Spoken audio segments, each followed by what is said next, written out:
kun qophii hariiroo dhiiraa fi dubartii itti haasofnudha. Kabajamtoota daawwattoota chaanaalii Sagalee Kitaabaa akkam jiru? Kun Sagalee Kitaabaati. Akkuma beekamu sagantaa keenya har'aatiin sagantaa bareeda hariiroo dhiiraa fi dubartii gidduu jiru guddisuudhaaf yookiin fooyyessuudhaaf dhiironni dubartoonni uumaa akkamii akka ta'anii fi dubartoonnis dhiironni uumaa akkamii akka ta'an hubachuun keessan baay'ee barbaachisaadha. Kanaaf sagantaa keenya har'aatiin kan nuti ilaallu karaalee fedhii jaalallee keessanii osoo hin beekin hubannoo keessaniitiin ala akkatti jalaa cuftanidha. Yeroo baay'ee dhiiraa fi dubartiin inni tokko isa kaaniif wanta faayidaa qabu hubachuu dhabuurraan kan ka'e tarii hangam akka wal miidhaa jiran hin hubatan.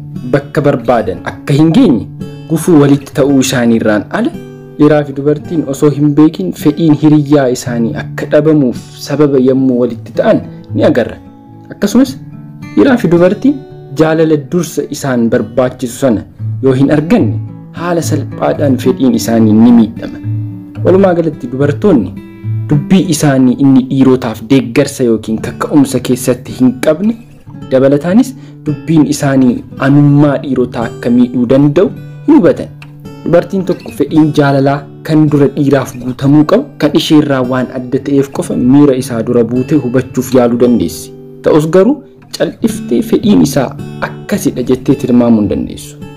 Karaa biraa immoo dallansuun isaa eessaa fi maaliif akka itti uumame kan caalu karaan isheen itti hubachuu dandeessu fedhii jaalalaa dura isaaf guutamuu qabu hubachuudhaan. Mee dogoggoroota bebbeekamoo dubartoonni hariiroo isaanii fedhii jaalalaa dura dhiirotaaf guutamuu qabu hubachuu dhabuurraan uumamu haa ilaallu. Dogoggoroota dubartoonni yeroo baay'ee hojjetan keessaa tokkoffaan akka inni amala isaa fooyyessuuf gorsa inni hin gaafanneen isa gargaaruuf yaalti. Dogoggorri lammaffaa dubartoonni yeroo baay'ee hojjetan miirota isheetti dhagahamu ilaalchota gad aanaa yaada hamaa fi aarii ishee hunda itti mul'isuudhaan amala isaa jijjiiruuf yookiin isa to'achuuf yaalti. Wanti iddoo kanatti hubachuun isin barbaachisu miirota isheetti dhagahamu nama miidhuuf yookiin adabuuf yoo hin taane mul'ifachuun ishee rakkoo takkayyuu hin qabu. Dogoggorri sadaffaa dubartoonni yeroo baay'ee hojjetan wanta inni godhaafii jiru irratti galateeffachuu dhiiftee wanta inni isheef hin goone irratti isa komatti. Dogoggorri afuraffaan dubartoonni yeroo baay'ee hojjetan akka waan inni ijoollee xiqqoo ta'ee tokkotti waan inni godhu waan inni gochuu qabu itti himti. Dogoggorri shanaffaan dubartoonni yeroo baay'ee hojjetan aarii isheetti dhagahame haala gaaffiitiin haala sammuu isaa tuquu danda'uutiin yookiin immoo karaa kallattii hin taane alkallattiitiin waan kana sirraa hin eegu jechuudhaan ibsatti. Dogoggorri jahaffaan dubartoonni yeroo baay'ee hojjetan gaafanni waan tokko murteessuu fi hojjechuuf ka'u murtee isaa jijjiirti yookiin komii dhiyeessiti. Dogoggoroota dubartoonni hojjetan amma isinitti mikana yoo sirrii isinitti fakkaatu yookiin immoo dogoggora yoo qaban komentii jalatti nuuf barreessaa. Maaliif kan inni miirri jaalatamuu dhabu yookiin jaalala gahaa argachuu dhabuun dhiirotatti dhagahamuuf? Sababni tokkoffaan miirri jaalatamuu dhabuu yookiin jaalala gahaa argachuu dhabuu dhiirotatti dhagahamuuf waan isheen isa amanuu dhaabdeef yookiin dhiifteef. Sababni lammaffaan miirri jaalatamuu dhabuu yookiin jaalala gahaa argachuu dhabuun dhiirotatti dhagahamuuf namummaa isaa akkuma jirutti yommuu isheen fudhachuu yookiin osoo isa hin fudhatiin haftudha. Sababni sadaffaan miirri jaalatamuu dhabuu yookiin jaalala gahaa argachuu dhabuun dhiirotatti dhagahamuuf immoo wanta inni hojjetu irratti isa dinqisiifachuu yommuu isheen dhaabdu. Sababni afuraffaan miirri jaalatamuu dhabuu dhiirotatti dhagahamuuf isheetiin jajamu yommuu isarraa fagaatudha. Sababni shanaffaan immoo mirkaneessummaa isheerraa fedhe san yommuu dhabudha. Sababni jahaffaa fi inni dhumaa wantoota inni hojjechuu barbaadu ofuma isaatii akka inni hojjetu waan isheen hin kakaasneefidha.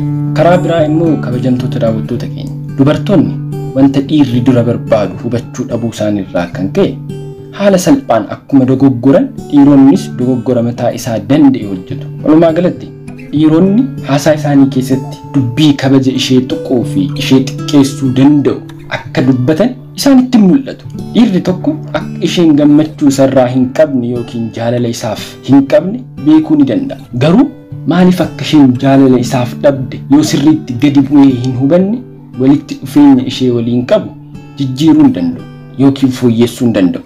Dhiirri tokko fedhii dura isheef guutamuu qabu hubachuudhaan kabajaa fi fedhii ishee bareechee guutuufii danda'a.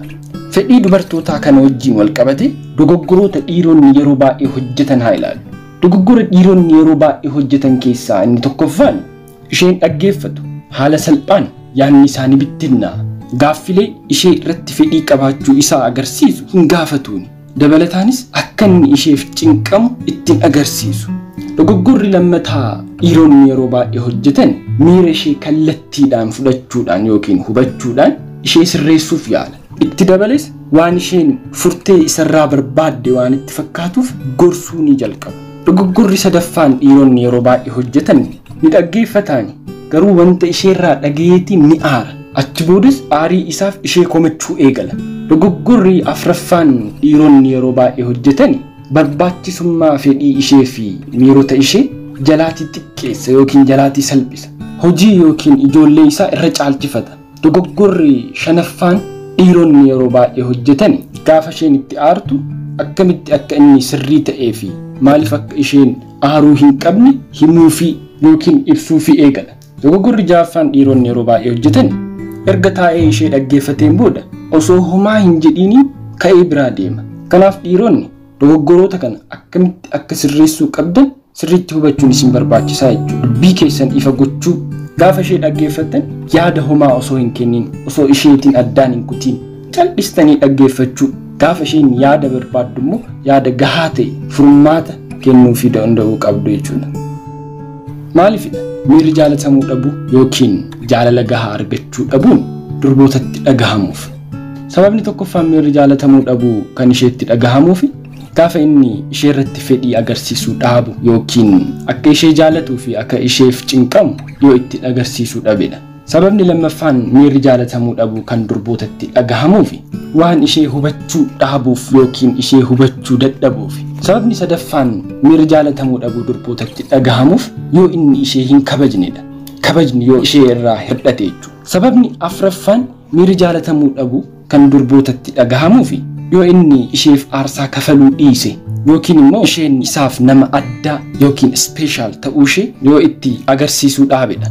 Sababni shanaffaan miirri jaalatamuu dhabuu kan durbootatti dhagahamuuf miira ishee waan hin raggaasifneef yookiin mirkaneessineef inumaayyuu akka isheen dogoggora taatee fi gargaarsa homaa isarraa akka hin arganne gaafa inni godhudha. Sababni jahaffaan yookiin inni dhumaa miirri jaalatamuu dhabuu kan durbootatti dhagahamuuf wabdii isheen barbaaddu yoo isa biraa dhabdedha yookiin immoo akka inni ishee jaallatu irra deddeebi'ee yoo itti himuu baate miira insecurity miira hayyisaa miira na hin jaalatutu ishee keessatti uumama jechuudha. Kanaaf irra deddeebi'ee wabdii gochuun isaa akka isheen miirri nageenyaa yookiin miirri security itti dhagahamu godhaa jechuudha. Kanaaf nama jaallattaniin tokko nan si jaalladha jedhaatii itti hima akka inni sharrii yookiin wanta badaa isin irratti hiyyaanni godhaani waan ta'eef jechuudha.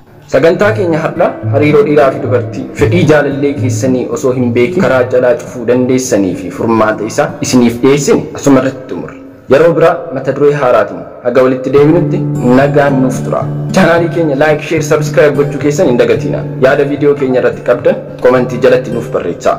Horaa bulaa.